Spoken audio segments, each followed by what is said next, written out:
রংপুরের তারাগঞ্জ উপজেলার অবকাঠামো রক্ষণাবেক্ষণ ও সংস্কার কর্মসূচির আওতায় দীর্ঘদিন চলাচলের রাস্তা ইটের সলিং এবং সিসি ঢালাইয়ের কাজ শুরু হয়েছে। এতে দুর্ভোগ কমেছে স্থানীয়দের।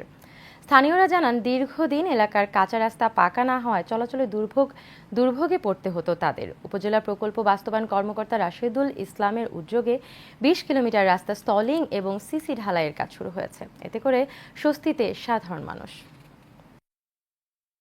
কষ্ট ছিল, তো এখন যাই হোক, ইট বিচার পরে এখন একটু চলাফেরার যাতায়াতের সুবিধা হচ্ছে। এই রাস্তাটা আমার আগে কাদা ছিল, এই গ্রামের লোকজন যাওয়া ইসেতে খুব সমস্যা হইতো, গাড়ি ঘোড়া চলতো না, মানুষ খুব বিরজ্যুতি হয়ে যেত।